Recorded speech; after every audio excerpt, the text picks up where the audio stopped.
ഇപ്പൊ ഞാൻ ഒന്ന് രണ്ട് സ്ഥലത്ത് പറയും ചെയ്തു. തൊട്ടടുത്ത് ഒരു 3-4 ആഴ്ചകൾക്ക് മുമ്പ് കുറ്റിപ്പുറത്തിനടുത്ത് ഒരു സ്കൂളിലെ ഉമ്മമാരുടെ മീറ്റിങ്ങിന് പോയി.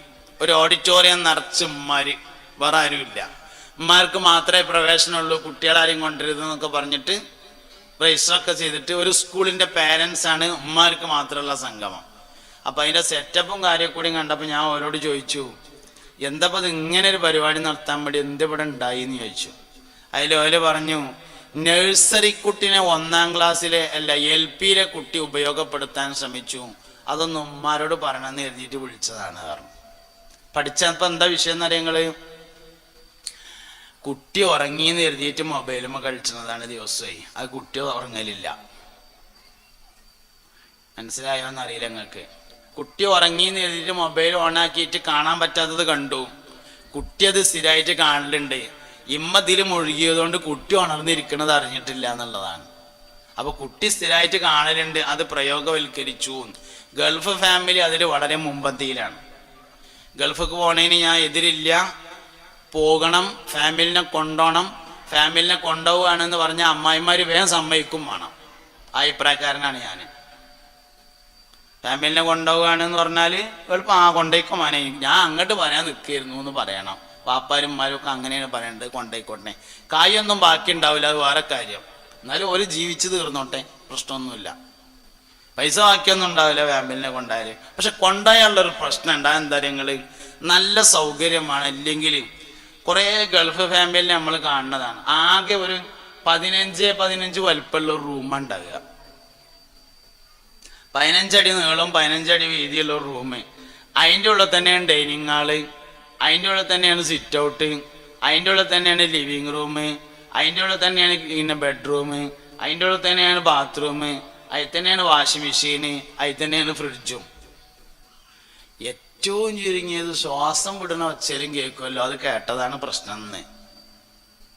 മനസ്സിലായില്ലല്ലോ പഠിച്ചോനെ. അല്ല, ഇനി ഇതെങ്ങനെ പറഞ്ഞാലോ മനസ്സിലാവുക, എന്നാ പിന്നെ അങ്ങനെയാണ് പറയാലോ. മനസ്സിലായി എന്ന് വിചാരിക്കുന്നു. ഏറ്റവും ചുരുങ്ങിയത് ആ ശ്വാസം വലിക്കണേ ഓച്ചലും കേൾക്കൂലേ. പിന്നെ ഇപ്പൊ കുട്ടികളുടെ ഒരു മാനസിക തലം എങ്ങനെയാ വെച്ചാല്, ബാപ്പ വൈകിട്ട് വളരെ വൈകി പീടിയടച്ച് വരികയാണ്. അപ്പോ ഉമ്മാനോട് ചോദിക്കും, നമ്മളെ കുഞ്ഞുട്ടി ഉറങ്ങിയോ എന്ന് ചോദിക്കും. അപ്പൊ ഉമ്മ പറയും, ഉറങ്ങിയെന്ന് പറയും. അങ്ങനെ പറഞ്ഞാല് ഉറങ്ങിയിട്ടില്ലെങ്കിലും ഉറങ്ങിയ മാതിരി കിടക്കും. ഏതായാലും ഉമ്മ ഉറങ്ങിയെന്ന് പറഞ്ഞ സ്ഥിതിക്ക് പിന്നെ ഇനിയിപ്പോ നീച്ചാനാവില്ല. അത് കുട്ടികളുടെ ഒരു മനഃശാസ്ത്രമാണ്. ഓല അങ്ങനെ കിടക്കുക ചെയ്യുക, സംഗതി ഉറങ്ങിയിട്ടുണ്ടാവില്ല. അതന്നെയാണ് പ്രശ്നം എന്ന്. ഇനി മനസ്സിലായില്ല എന്നാ തോന്നുന്നത്. അതന്നെയാണ് വിഷയം എന്ന്. മാതാപിതാക്കളിൽ നിന്നല്ലാതെ മക്കൾ ഒന്നും പഠിക്കുന്നില്ല. റബീഉൽ അവ്വൽ 12-ന് സ്റ്റേജുമ്മ കയറിയിട്ട് കുട്ടി സമ്മാനം വാങ്ങി. ഇതാ ഇവിടെ ഒരാൾക്കാർക്ക് സമ്മാനം കൊടുക്കാൻ വേണ്ടി കൊടുന്ന് വെച്ചിട്ടുണ്ട്. ഒരാൾക്കാർക്ക് കൊടുന്ന് വെച്ചിട്ടുണ്ട് സമ്മാനം. റബീഉൽ അവ്വൽ 12-ന് 5-ാം ക്ലാസ്സിൽ ഫസ്റ്റ് കിട്ടിയതിന് സ്റ്റേജുമ്മ കയറിയിട്ട് കുട്ടി സമ്മാനം വാങ്ങുമ്പോ സദസ്സിലിരിക്കണ വാപ്പ പറയും, അല്ലെങ്കിൽ ഉമ്മ പറയും, ഇന്റെ ചെറുക്കനാണത്, 3-മത്തോനാണ്, നല്ല പഠിക്കും, ഇന്റെ മാതിരി തന്നെയാണ്, വളരെ ഉഷാറാണ് എന്ന് പറയും. അതേ കുട്ടി കുരുത്തക്കേട് കാട്ടിയിട്ട് വേണ്ടാത്ത ചെയ്തിട്ട് അങ്ങാടിന്ന് ആൾക്കാരുടെ അടുത്ത് നിന്ന് പേരടിക്ക് അടി കിട്ടി എന്ന് കേൾക്കുമ്പോ പറയും, ഓന്റെ കൂട്ടുകെട്ടൊക്കെ മോശാണ് എന്ന് പറയും. അല്ല, അന്റെ ചെറുക്കൻ തന്നെയാണ്. സമ്മാനം വാങ്ങുമ്പോ മാത്രം അന്റെ ചെറുക്കനും, അടി കിട്ടിയാൽ കൂട്ടുകാരും കൂട്ടുകെട്ടും ആകെയല്ല ചെയ്യണത്. മാതാപിതാക്കളുടെ സ്വഭാവം തന്നെയാണ് മക്കൾക്ക് ഉണ്ടാവുക. അൽ വലതു സിർറു അബീഹി, ബാപ്പാന്റെ സ്വകാര്യത്തെ പരസ്യമാക്കുന്നവനാണ് മകൻ. ബാപ്പ ആരും കാണാതെ ചെയ്യണത് നാട്ടുകാരെ മൊത്തം കാണിച്ച് ചെയ്യുക എന്നതാണ് മകന്റെ പരിപാടി. അതുകൊണ്ട് മാതാപിതാക്കൾ ജാഗ്രത പാലിക്കണം. അടുത്ത തലമുറയുടെ സ്വഭാവം ക്ലിയറാക്കി എടുക്കണം. അതിനെന്താ വേണ്ടത്? നമ്മളെ സ്വഭാവം ക്ലിയറാണ്, അപ്പൊ തന്നെ അടുത്ത തലമുറന്റെ ക്ലിയർ ആവുള്ളൂ. സ്വഭാവം കണ്ടുപഠിക്കണതാണ്, എഴുതി പഠിക്കണതല്ല. സ്വഭാവം എന്ന് പറഞ്ഞ സാധനം കണ്ടുപഠിക്കുന്നതാണ്. എങ്ങനെ പെരുമാറുന്നു, വാപ്പ എങ്ങനെ പെരുമാറുന്നു, ഉമ്മ എങ്ങനെ പെരുമാറുന്നു എന്നത് നോക്കി കണ്ടാണ് യഥാർത്ഥത്തിൽ സ്വഭാവം പഠിക്കുന്നത്. അയൽപക്കത്തെ കുട്ടിയോട് കാണിക്കുന്ന സ്വഭാവം പോലും നമ്മളെ കുട്ടിയോട് ചിലപ്പം കാണിക്കാൻ നമുക്ക് കഴിയലില്ല. അയൽവക്കത്തെ കുട്ടിയോട് കാണിക്കണ സ്വഭാവം പോലും നമ്മളെ കുട്ടിയോട് ചിലപ്പം കാണിക്കാൻ പറ്റുന്നില്ല. അയൽവക്കത്തു നിന്ന് ഒരു കുട്ടി നമ്മളെ പെരേക്ക് എന്തോ ഒരാവശ്യത്തിന് വന്നു എന്ന് വിചാരിച്ചോളി. നമ്മളെ കുട്ടി എന്തെങ്കിലും ഒരാവശ്യത്തിന് വന്നുകാണ്ട് ഒരു കളിപ്പാട്ടോ അല്ലെങ്കിൽ എന്തെങ്കിലും ഒരു ക്ലാസ്സോ എന്തെങ്കിലും എടുത്തേക്കിന് അതാണ് വീണ് പൊട്ടി. അല്ലെങ്കിൽ നമ്മൾ ചായ കുടിക്കുകയായിരുന്നു, അപ്പോൾ ഒരു ഗ്ലാസ് ചായ കൊടുത്തു, പൊട്ടുന്ന ഗ്ലാസ്സിൽ ചായ കുടിക്കണതിൻ്റെ ഇടയിൽ ആ ഗ്ലാസ്സാണ് വീണ് പൊട്ടിയാൽ നമ്മൾ പറയും സാരല്ല. കുട്ടികളാകുമ്പോൾ അങ്ങനെയൊക്കെ തന്നെയാണ്, ക്ലാസ് ആകുമ്പോൾ പൊട്ടാതിരിക്കൂല. അങ്ങനത്തെ ക്ലാസ് ഇവിടെ ഇഷ്ടം പോലെ ഉണ്ട്, വേറൊരു ക്ലാസ്സിൽ ഒരു ഗ്ലാസ് കൂടിയും ചായ കൊടുത്താളി അറിയും. പിറ്റേ ദിവസം അതേ ക്ലാസ് നമ്മളെ കുട്ടിയുടെ കയ്യിൽ നിന്നാണ് വീണ് പൊട്ടിയ സ്വഭാവം കൊണ്ട് മാറും. അനക്കല്ലെങ്കിൽ ഇവിടുത്തെ ക്ലാസ് പൊട്ടിക്കല്ലാതെ എന്താ പണി, ഉള്ളിടത്തോളം ക്ലാസ് മുഴുവൻ പൊട്ടിച്ച് തീർത്തില്ലേ എന്നായി. അയൽപക്കത്തെ കുട്ടിയോട് കാണിക്കണം സ്വഭാവം ആനാന്റെ കുട്ടിനോട് കാണിക്കാൻ പറ്റണില്ല. മക്കൾ നമ്മുടെ സ്വഭാവം കണ്ടുപഠിക്കുന്നുണ്ട്. അതുകൊണ്ട് അടുത്ത തലമുറയ്ക്ക് വേണ്ടിയുള്ള രണ്ടാമത്തെ നീക്കിവെപ്പ് സ്വഭാവത്തിന്റെ നീക്കിവെപ്പാകുന്നു എന്നാണ് പറഞ്ഞത്. മൂന്നാമത്തെ നീക്കിയിരിപ്പ് വിദ്യാഭ്യാസമാണ്. പഠനം, വിദ്യാഭ്യാസം ക്ലിയർ ആവണമെങ്കിൽ ഭൗതിക വിദ്യാഭ്യാസത്തെ മതവിദ്യാഭ്യാസം മറികടക്കണം. അപ്പോഴേ വിദ്യാഭ്യാസം ശരിയാവുള്ളൂ. മതവിദ്യാഭ്യാസത്തെ ഭൗതികം മറികടന്നാൽ പറ്റൂല. ഞാൻ എന്താ പറഞ്ഞത് നിങ്ങൾക്ക് മനസ്സിലായോ എന്നറിയില്ല. പണ്ടൊക്കെ നമ്മളെ നാട്ടില് 3ാം ക്ലാസ് വരെ മദ്രസയിൽ പോയ ആൾക്കാരും ഉണ്ടാവും, 3ാം ക്ലാസ് വരെ സ്കൂളിൽ പോയ ആൾക്കാരും ഉണ്ടാവും. എൻ്റെ ഒരു വലിയൊരു സുഹൃത്തുണ്ട്, അയമുട്ടിയാജി എന്ന് പറഞ്ഞൊരാള്. പ്രായമായവരുടെ കൂട്ടത്തിലെ ഏറ്റവും അടുത്തൊരു സുഹൃത്താണ് അയമുട്ടിയാജി. മൂപ്പരോട് ഞാൻ ചോദിച്ചു, നിങ്ങൾ മദ്രസയിൽ എത്രാം ക്ലാസ്സിലാണ് പോയത് പറഞ്ഞു. അവന് 1ാം ക്ലാസ്സിലാണ് പറഞ്ഞു.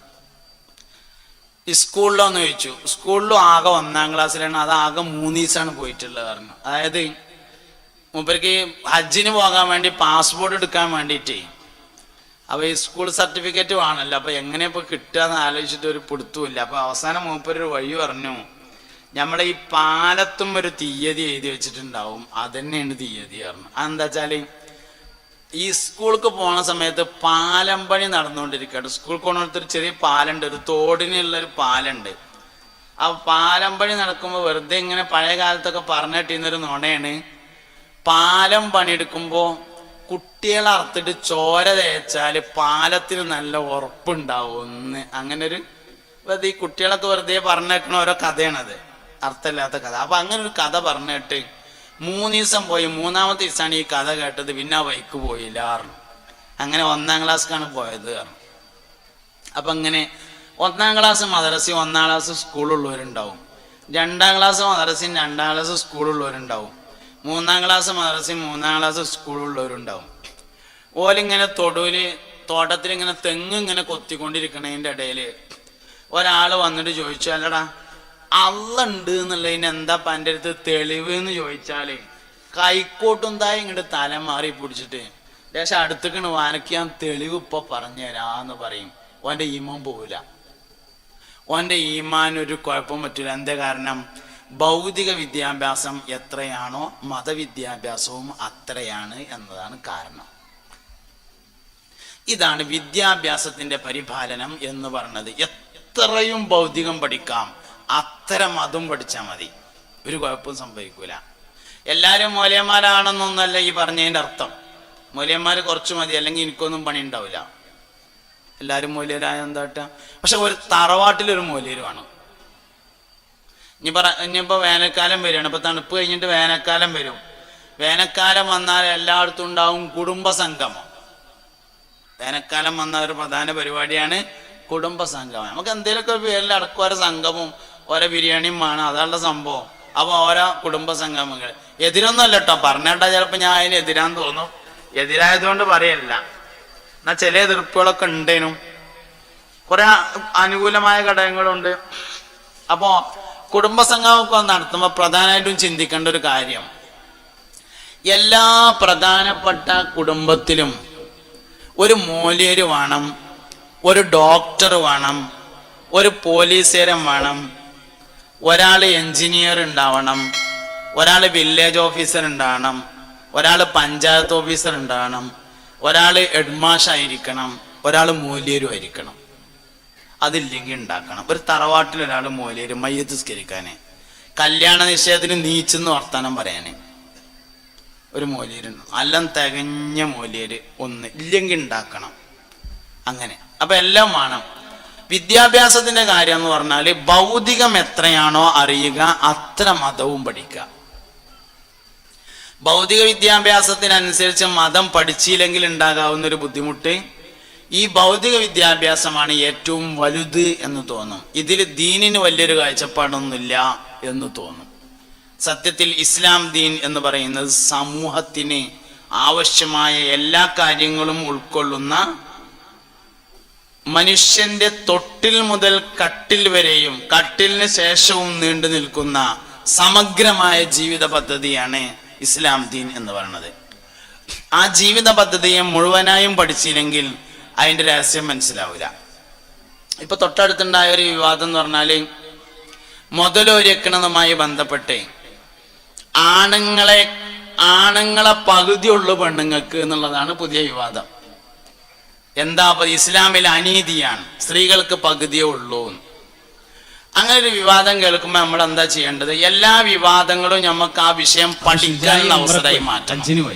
അജ്ജിനെ ഉംറക്കാന്ന് അറിയില്ല, എന്തായാലും പോയി.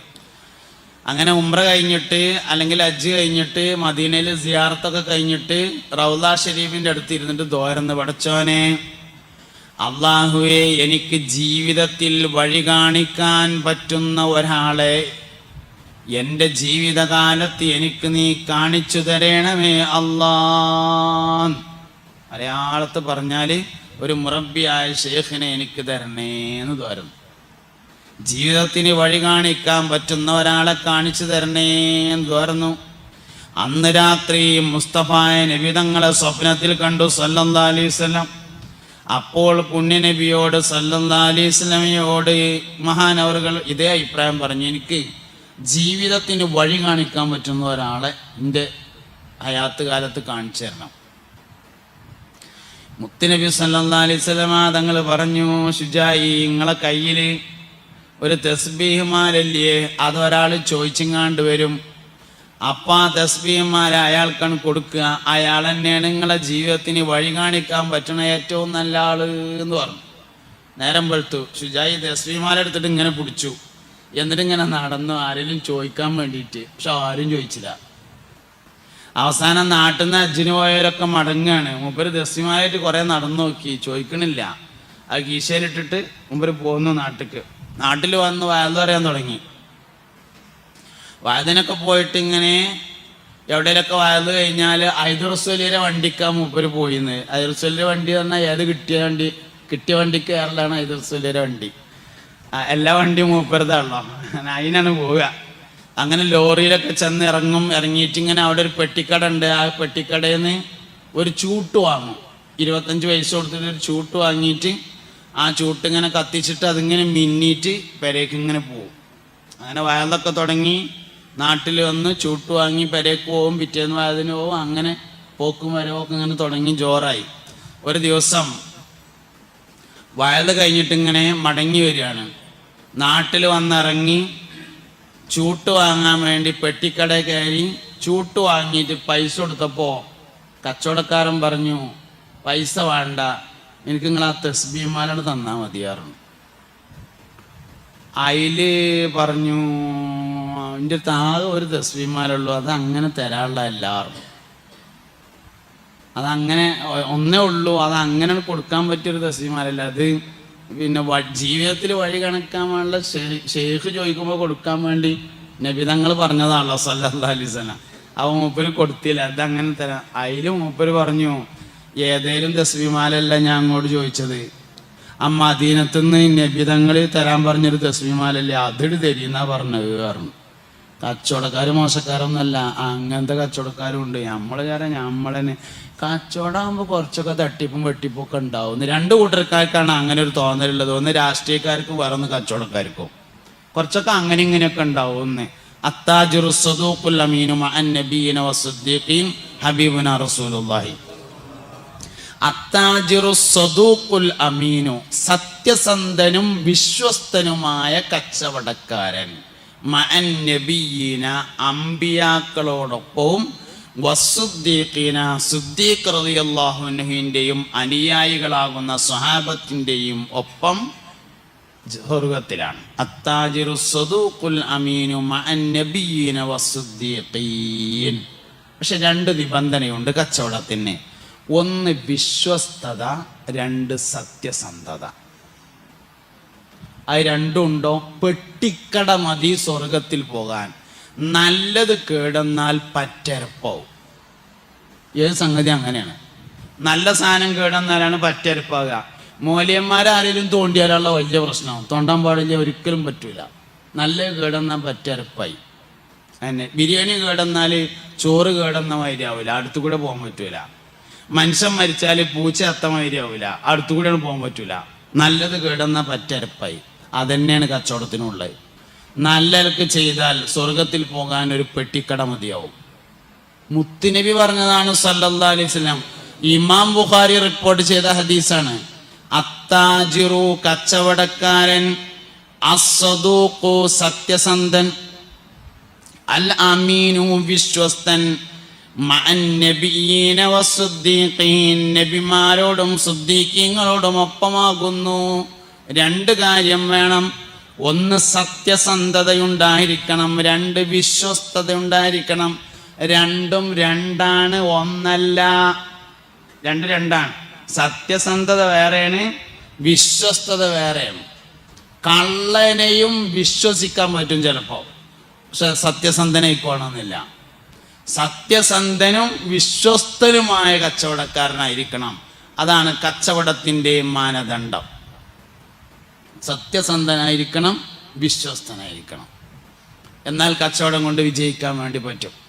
തന്നെ 2 കൂട്ടർക്കും ലാഭം ഉണ്ടാവുകയാണ്, സത്യസന്ധതയും വിശ്വസ്തതയും. വേഗം മനസ്സിലാകുന്ന ഭാഷയിൽ പറഞ്ഞുതരാം. വിൽക്കണവനും ലാഭം വേണം, വാങ്ങണവനും ലാഭം വേണം. അതാണ് വിശ്വസ്തതയും സത്യസന്ധതയും. ഓൻ്റെ അടുത്ത് വിശ്വസിച്ച് വാങ്ങാം എന്നൊരാൾ പറയാന്ന് പറഞ്ഞാൽ അതെങ്ങനെ 2 കൂടി ഉണ്ടാവുക എന്ന് നമുക്ക് തോന്നും. ഉണ്ടാവും. ഞാൻ നല്ലൊരു ഉദാഹരണം പറയാം. നമ്മളൊരു സ്ഥലക്കച്ചവടക്കാരനാണെന്ന് വിചാരിക്കുക. 5 സെൻറ്റ് 10 സെൻറ്റ് അവിടെ ഉണ്ട്, ഇവിടെ ഉണ്ട്, അപ്പടി ഇപ്പടി. ഇതാണ് പരിപാടി. സ്ഥലക്കച്ചവടമാണെന്ന് വിചാരിക്കുക. അങ്ങനെ പള്ളിൻ്റെ അടുത്ത് ലാഭത്തിൽ കിട്ടിയപ്പോൾ ഒരു 10 സെൻറ്റ് സ്ഥലം വാങ്ങി. ഇവിടെ അല്ല, ഉള്ളിലെവിടെയാണ്. സെൻറ്റിന് 2 ലക്ഷം റുപ്യ, 10 സെൻറ്റിന് 20 ലക്ഷം റുപ്യ കൊടുത്തിട്ട് വാങ്ങി. വാങ്ങിയതിൻ്റെ ശേഷം അതിൻ്റെ സൈഡൊക്കെ ഒന്ന് പൊട്ടലിറക്കിങ്ങാണ്ട് കെട്ടി, അതിൽ കുറച്ച് മൗസിരാൻ്റെ കന്നൊക്കെ കൊണ്ടുവന്ന് വെച്ച്, ശേഷം മുരിങ്ങാക്കാലൊക്കെ കുഴിച്ചിട്ടുങ്ങാണ്ട് ചീമക്കൊന്നൊക്കെ കുഴിച്ചിട്ട് അതിന് കൂടെ കുരളകിൻ്റെ വള്ളിയൊക്കെ കയറ്റി ഒരു നാടങ്ങളൊക്കെ കുത്തിയിട്ട് ഒന്നാണ് നനച്ചു, ഒന്നാണ്ട് ഉഷാറാക്കി. പട്ടയം വാങ്ങി നീതിയൊക്കെ അടച്ചു, പേപ്പറൊക്കെ ക്ലിയറാക്കി. അങ്ങനെ ഇരിക്കുമ്പോൾ അബ്ദുറഹ്മാന് തറടണമെന്ന് കരുതിങ്ങാണ്ട് ഗൾഫിൽ നിന്ന് വന്നു. ഓൻ പള്ളിക്കൊന്ന് നിസ്കരിച്ച് കഴിഞ്ഞ് ഇങ്ങനെ പോകുമ്പോൾ മയമുട്ടി ആജിയുടെ 10 സെൻറ്റ് കണ്ടു. അപ്പോൾ കൂടെ ഉണ്ടായിരുന്ന ആൾക്കാരോട് ചോദിച്ചു, ഈ സ്ഥലം പാരതാന്ന് ചോദിച്ചു. അത് നമ്മളെ മയമുട്ടി ആജിയുടെയാണ് കാരണം. വിൽക്കാനുള്ളതാണോ ചോദിച്ചു. ആ, മൂപ്പർക്ക് ഇങ്ങനെ 5 സെൻറ്റ് 10 സെൻറ്റിനൊക്കെ ഇടപാടുണ്ട്, കച്ചവടത്തിനുള്ള തന്നെയാണ്. മയമുട്ടി ആജിയുടെ അടുത്ത് എന്നിട്ട് ചോദിച്ചു, മയമുട്ടി ആജി നിങ്ങൾ ആ പള്ളിൻ്റെ അടുത്തുള്ള 10 സെൻറ്റ് കൊടുക്കാനുള്ളതാണോ ചോദിച്ചു. ആന്ന് പറഞ്ഞു. എന്താ വേണ്ടതെന്ന് ചോദിച്ചു. അതിൽ പറഞ്ഞു, പിന്നെ എന്നോട് പറയാം, ഞാനത് 20 ലക്ഷം റുപ്യക്ക് വാങ്ങിയതാണ്. പിന്നെ അതിൻ്റെ പട്ടയൊന്നും ഉണ്ടായിരുന്നില്ല, അതൊക്കെ വാങ്ങി നികുതിയൊക്കെ അടച്ച് ക്ലിയറാക്കി, സൈഡൊക്കെ കെട്ടി, മണ്ണൊക്കെ ഇട്ട് നിരത്തി. എന്നാൽ കാണുന്ന രൂപത്തിലാക്കാൻ എനിക്കൊരു 50,000 റുപ്യൻ്റെ ചിലവുണ്ട്.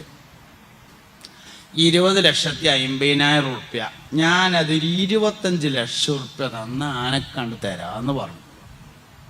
എന്തേലും കുറയൊന്ന് ചോദിച്ചു. ഇല്ലടാ, എനിക്ക് എന്തേലുമൊക്കെ ഒന്ന് കിട്ടണ്ടേ, അപ്പോൾ കുറച്ച് കാലമായിട്ട് എൻ്റെ അടുത്ത് കിടക്കല്ലേ, അതുകൊണ്ട് ഒരു 25 റുപ്യ. ഓൻ പറഞ്ഞു ഞാനൊന്ന് ആലോചിക്കട്ടെ എന്ന് പറഞ്ഞാൽ അവിടെ നിന്ന് പോയി. 1-2 കച്ചവടക്കാരെ കണ്ടിട്ട് ചോദിച്ചു, നമ്മൾ ആ പള്ളിൻ്റെ നേരെ ബാക്കിലുള്ള മയമുട്ടിയാജിലെ 10 സെൻറ്റ് കൊടുക്കുകയാണ്, ഞാൻ കൊല്ലൊന്ന് തറട്ടുങ്ങാണ്ട് പോകണമെന്ന് കരുതി വന്നതാണ്, വാങ്ങിയ എങ്ങനെ ഉണ്ടാവും എന്ന് ചോദിച്ചു. മൂക്കിക്കപ്പെട്ടായ മുഴുവൻ കച്ചവടക്കാരും പറഞ്ഞു വാങ്ങിക്കോ, ലാഭമാണ്. അതാ ലാഭം. അവസാനം അമ്മോൻ്റെ അടുത്ത് പോയിട്ട് ചോദിച്ചു, അമ്മ നോക്കാം, ഞാൻ ആ മമ്മൂട്ടിയാജിയുടെ സ്ഥലം ഒന്ന് നോക്കിയിട്ടുണ്ട്, അത് വാങ്ങിയാൽ എങ്ങനെ ഉണ്ടാവും. അമ്മോൻ പറഞ്ഞു, അത് വാങ്ങിക്കോ, എന്തുകൊണ്ടും ലാഭമാണ് എന്ന്. വാങ്ങണോന് ലാഭമായി, കൊടുക്കണോന് 4.5 ലക്ഷം റുപ്യ ലാഭമായി. ഇതാണ് ലാഭം എന്ന് പറഞ്ഞ സാധനം. ഇങ്ങനെ കിട്ടുന്ന മുതലിനെ ഹലാലും തൊയ്യിബുമായ മുതൽ എന്ന് പറയും. മുതൽ ഹലാലും തൊയ്യിബുമാണെങ്കിലേ മക്കൾ നന്നാവുകയുള്ളൂ. വളരെ പ്രധാനപ്പെട്ട ഒരു അടിസ്ഥാനമാണ്.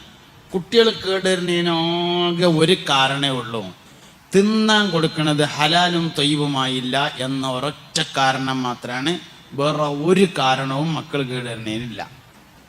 ഒന്നുമില്ല, ഒറ്റ കാരണമേ ഉള്ളൂ. രണ്ടാമത്തൊരു കാരണം അതിനില്ല. ഹലാലായാൽ പോരാ, തൊയ്യിബായിരിക്കണം. എല്ലാ ഹലാലുകളും തൊയ്യിബല്ല. എന്തിനാ എത്രയൊക്കെ എനിക്ക് കിട്ടിയെന്ന് വിചാരിണ്ട്, എനിക്ക് വേണമെങ്കിൽ വാങ്ങിയാൽ പോരെ എന്നൊക്കെ ചോദിക്കാം. ഹലാലൊക്കെ ആവും, തൊയ്യിബാവൂല. തൊയ്യിബാകണമെങ്കിൽ വാങ്ങിയവൻ അൽഹംദുലില്ലാഹ് എന്ന് പറയുന്ന സാഹചര്യമുണ്ടെങ്കിലേ തൊയ്യിബാവുകയുള്ളൂ. ഒരിക്കലും ഹലാല് മാത്രം തിന്നാൻ കൊടുത്താൽ പറ്റൂല, തൊയ്യിബാവണം. എല്ലാ ഹലാലുകളും തൊയ്യിബല്ല, എല്ലാ തൊയ്യിബും ഹലാലാണ്. എല്ലാ തൊയ്യിബും ഹലാലാവും, എല്ലാ ഹലാലും തൊയ്യിബായിരിക്കൂല. അതുകൊണ്ട് ഒരിക്കലും ഹലാലായാൽ പോരാ, തൊയ്യിബായിരിക്കണം. ഇത് നമ്മുടെ ജീവിതത്തിൽ പലപ്പോഴും ഉണ്ടാവും. തൊയ്യിബല്ലാത്ത പല സാധനം നമ്മൾ കാണും. പള്ളിക്കന്നിങ്ങനെ നിസ്കരിച്ചിങ്ങാണ്ട് പെരേക്ക് ഇങ്ങനെ പോകുമ്പോൾ ഏതോ ഒരാളുടെ അദ്രമാക്കാൻ്റെ മൂവാണ്ടം മൂച്ചി റോട്ടമ്മക്ക് ഇങ്ങനെ ചാഞ്ഞു നിൽക്കുന്നുണ്ട്, അതിമന്നൊരു മാങ്ങ ചാടി കിടക്കുന്നുണ്ട്. എടുത്തുണ്ടാവാം, ഹലാലാണ്. കാരണം ഒരു മൂവാണ്ടം മൂച്ചിമെന്ന് ഒരു മാങ്ങ ചാടിയിട്ട് അത് കൊണ്ടുപോയിനൊന്നും ആരും വഴിയെടുത്തുങ്ങാണ്ട് പിന്നാലെ വരലില്ല, ഹലാലാവും. ഹലാലൊക്കെ തന്നെയാണ്. തൊയ്യിബാണെങ്കിൽ ആസംസ്കാരത്തിന് അയാളെ കണ്ടപ്പോൾ പറഞ്ഞു, പിന്നെ എൻ്റെ മൂവാണ്ടം മൂച്ചിമെന്ന് ഒരു മാങ്ങ റോട്ടമ്മക്ക് ചാടിയുന്നത് ഞാൻ കൊണ്ടുപോയിട്ട് ചെമ്മീൻ തല ഇട്ടുങ്ങാണ്ട് ചമ്മന്തി അരച്ചിട്ടിട്ടുണ്ട് എന്ന് പറയുമ്പോൾ മൂപ്പര് പറയണം, കൊണ്ടേക്കട കുഞ്ഞമ്മതേ, അത് മാത്രമല്ല എനിക്ക് വേണമെങ്കിൽ ഞാൻ കുട്ടികളുടെ രേഷൻ കൊടുത്തയക്കും കൂടി ചെയ്യാ എന്ന് പറഞ്ഞാൽ തൊയ്യിബായ മുതലാണ്. അല്ലെങ്കിൽ ഞാൻ പലപ്പോഴും പറയലുണ്ട്, ഈ പിന്നെ ഗവൺമെൻറ് ജോലിക്കാരുടെ മക്കൾ പലപ്പോഴും ദീനീ സംരംഭങ്ങൾക്ക് നേതൃത്വം നൽകുന്ന ആളുകളായി വരാറില്ല. അതിനൊരു പ്രധാനപ്പെട്ട കാരണമുണ്ട്. എന്താ വെച്ചാൽ ഈ ബറക്കത്ത് എന്ന് പറയുന്നത് നമ്മൾ വളരെയധികം ശ്രദ്ധിക്കേണ്ട ഒരു കാര്യമാണ്. ബറക്കത്തില്ലാത്ത മുതൽ എത്ര ഉണ്ടായിട്ടും കാര്യമില്ല. 3 ലക്ഷം റുപ്യ കയ്യിലുള്ള ഒരാൾ 100 റുപ്യ കടം ചോദിച്ച് നടന്നാൽ എങ്ങനെ ഉണ്ടാവും? ഓന് 3,100,000 റുപ്യ ആവശ്യമുണ്ട്. എന്നിട്ട് ഇങ്ങനെ കാണുന്നവരോടൊക്കെ ഒരു 100 റുപ്യ തരുമോ, ഒരു 100 റുപ്യ ഇട്ടിക്ക, നാളെ തരാം, എൻ്റെ അടുത്തില്ല, ഒരു 100 റുപ്യ ഇട്ടിക്ക, 3 ലക്ഷം എൻ്റെ അടുത്തുണ്ട്. ബറക്കത്തില്ലെങ്കിൽ അങ്ങനെ ഉണ്ടാവുക. ബറക്കത്തുണ്ടെങ്കിൽ 1000 റുപ്യ മതി, മുഴുവൻ ചെലവും കഴിഞ്ഞാൽ 200ൻ്റെ ഒരു നോട്ട് കീശയിൽ വെക്കാൻ ബാക്കി ഉണ്ടാവും. അതാണ് ബറക്കത്ത് പറഞ്ഞത്.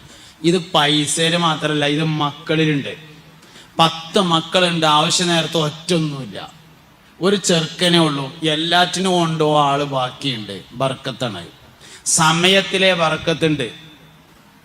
നമ്മളെ വല്ലിപ്പാക്ക് എല്ലാ വെള്ളിയാഴ്ചയും നഖം മുറിക്കാൻ നേരം കിട്ടിയിരുന്നു. നമുക്ക് പുതിയാപ്പിള ഇറങ്ങുമ്പോൾ വരെ നഖം മുറിക്കാൻ നേരമില്ല.